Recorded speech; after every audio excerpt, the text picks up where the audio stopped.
Sam ভুল করে একটি ল্যান্ডমাইনে পা রাখে। সে যখন বুঝতে পারে সে ল্যান্ডমাইনের ওপর পা রেখেছে তখন থেকেই সে এক চুল পরিমাণও পা নাড়ায় না, কারণ সে জানত পা নাড়ালেই তার মৃত্যু।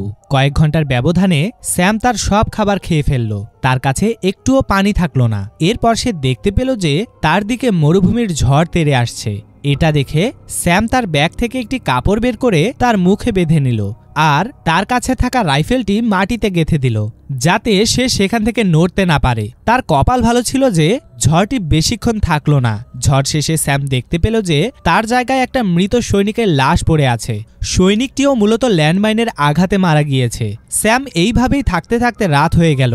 রাতে একটা নেকড়ে স্যামের দিকে আসতে লাগলো। এটা দেখে স্যাম তাড়াতাড়ি গুলি করতে শুরু করলো এবং এক পর্যায়ে নেকড়েটি পালিয়ে গেল। এভাবেই সারা রাত তার নির্ঘুম কাটল। সকালে উঠেই সে তার জুতার ফিতা খুলল। সে দেখতে পেল যে তার পা অস্বাভাবিকভাবে ফুলে গিয়েছে। সেই দিনও কোনো প্রকার সাহায্য আসলো না। এটা দেখে সে হতাশ হলো। সেই রাতেও নেকড়েগুলো তাকে আক্রমণ করলো। স্যাম কোনোমতো নিজেকে বাঁচিয়ে নিল।